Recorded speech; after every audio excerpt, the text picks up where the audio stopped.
Hello, true readers. I hope you can hear me. Decided to make a video from the side of my house. It's a nice day. It's about 70 degrees on this Wednesday afternoon in March. I wanted to share an Uber story with you guys that I'm very upset about. And it's been about a week since this happened, but I wanted to process the emotions and the truth of it before attempting to discuss this publicly.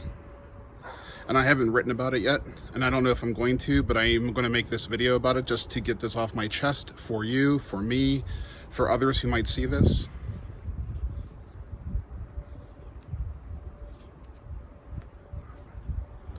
Last week, I had to pick up a woman doing my Uber work, my Uber taxi work. I had to pick up a woman at a rehabilitation center out, physical therapist office. This woman had to be no younger than 80. In that work, in my work as an Uber driver, I often have to transport older people who can't drive to and from their homes or their doctor's offices. This woman I picked up, she did not actually book the Uber trip herself. Rather, she had the people in the office do it for her because she's not smartphone friendly, savvy. When I arrived, it took her about 6 or 7 minutes just to get into the car. She had a walker with wheels on it with a big giant grocery bag on the front. She was clearly poverty stricken and in really bad shape. Once we got her inside the vehicle, she said to me, "Hey, can you stop at the local CVS pharmacy so I can pick up my prescription?" And I said to her, "I'm sorry, ma'am, but if the trip is not in the Uber app, I can't stop independently. I'm not allowed to just go off book and drive you to wherever you'd like, because Uber will punish me for that. They might throw me off the platform, take away my ability to earn a living for myself." And she couldn't really seem to understand that or grasp that idea. And the reason I know this is because the week before this, I had an unemployed man in my car, young father. I'd say he's maybe 32 years old at the most. 2 kids, wife at home. He was Ubering from a job interview back home again. And the reason why he had a job interview is because he lost his job during the pandemic. And he asked me if I could stop at a convenience store for him.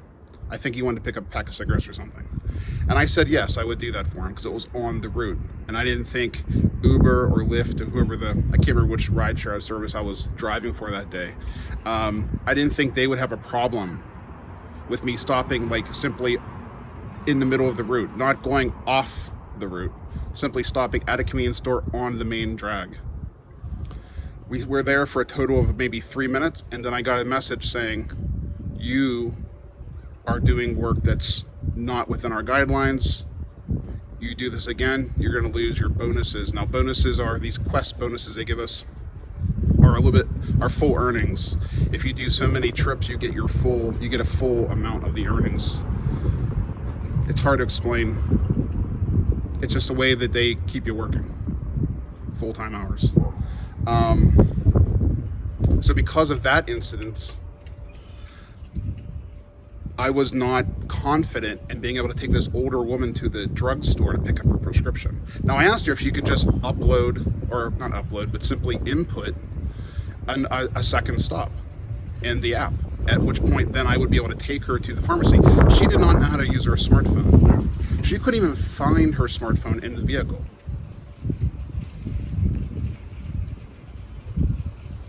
I asked her to search her vehicle for the smartphone, that I would do it for her on her behalf, and she just simply could not find the phone.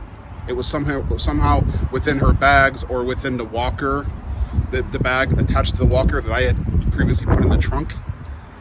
And at this point, I was already driving the vehicle, so I couldn't just pull over on the middle of Penn Avenue in Pittsburgh. Now, anybody familiar with Penn Avenue in Pittsburgh, between East Liberty and Wilkinsburg, knows there's nowhere to pull over there. And we're talking in the middle of the day or middle of the late afternoon during rush hour traffic. So I had to just take her home. That's what it just came down to. I had to just take her home. rather than risk punishment.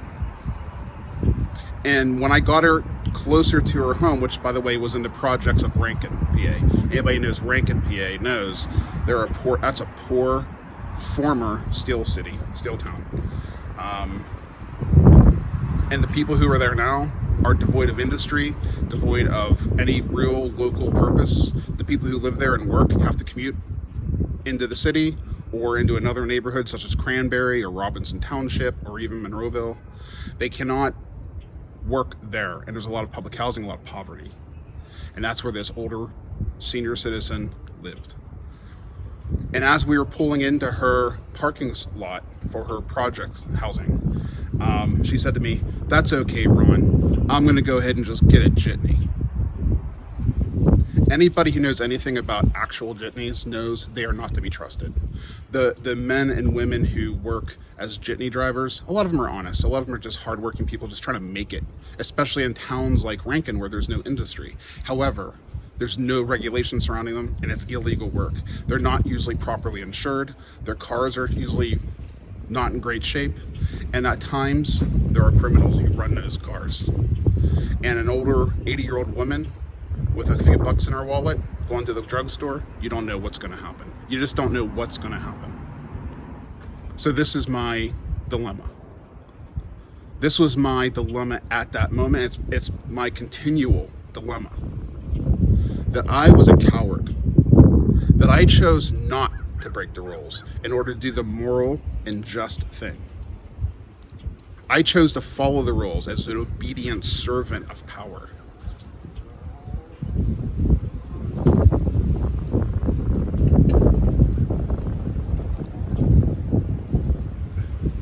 And there's an argument for that, right? There's a real argument for that. Hey, Ron, you got to pay the bills. You got to keep the job. You can't just do whatever you want. That's not the way this works. I understand that argument, but there's a greater purpose to life than just make money and obey.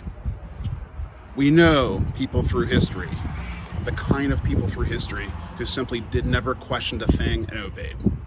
And what happened because of that? We have, as individuals, we have to practice a certain amount of moral truth in our own lives, right? This is what I write about.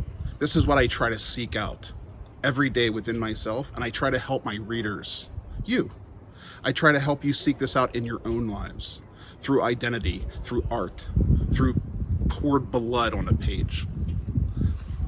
And I failed. I failed at this.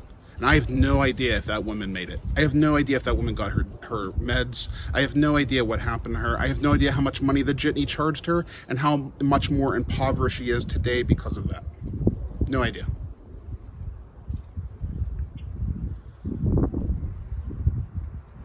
This is the world, man. I have to now struggle every day to make sure that I do not do that again. I have to risk financial issues in order to ensure moral truth, that I'm pursuing that kind of just and correct way of living. I have to pursue that. I don't have a choice. And this is my now everyday struggle. Yeah, I mean, if it's some hustler in my car, some dude coming home from the bar who clearly has a job and some money, and he doesn't want to pay for the trip to go to a convenience store or go to the liquor store on the way home, like, I'm not going to do that. We have to parse out what is correct and what's not. But when it's the pregnant woman or the mom or the old lady or the old man who is simply trying to get healthier and needs a little assistance to do that, that's where I have to come in. That's where I'm going to have to intervene with these companies who are oligarchic, million-dollar companies. I'm not trying to make this political or ideological, but there's just a truth to this. There are regular people who have no choice but to use rideshare to get from point A to point B.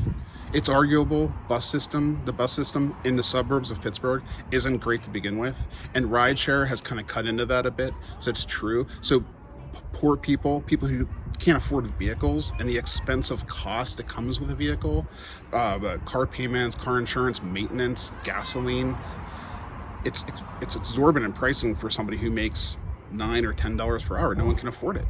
So therefore, people are forced into rideshare services, and I have no problem with that. And the people I drive, the working people who I do this, yeah, sometimes they'll gripe about the price if they have to, especially if they have to pay a surge price. But most of the time they enjoy it, and we have great conversations. So this isn't like that rideshare is evil. It's not evil. It's actually really great. But there are moments and there are times where we have to overcome the desires of the company in order to ensure the needs of the people. And that's just where I'm coming from. Again, not trying to be political or ideological. This is about moral truth. And that's where I land on this. And this is just something I wanted to air out and talk to you about because it's important to me. And I hope it's important to you. But these are things that we have to, every day in our jobs, every day in our love lives, every day in our friendships and our family lives, we have to make choices. And in these choices, it's our job to struggle to ensure that we're representing a certain truth to life, a certain morality, a certain sense of justice, in the smallest ways. And it's all too easy. It's all too easy to choose the wrong path. I used to tell my son when he was young that the easy is usually wrong, that the correct is hard work. And in that hard work is struggle. And in that struggle is beauty and art and poetry.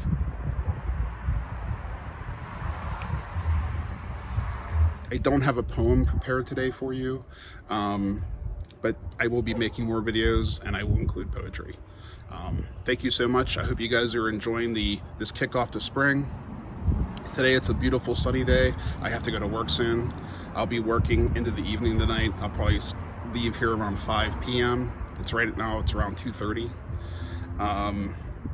And I'll be working into the wee hours. Those of you who are true readers and subscribers to my Patreon channel, I thank you for that. I hope you guys have a wonderful week. Those of you who are just casual viewers of this video and casual readers of my work, I'd like to thank you for your attention, and I hope that you'll join the Patreon community and help support arts in Pittsburgh. Thank you so much. Have a great one.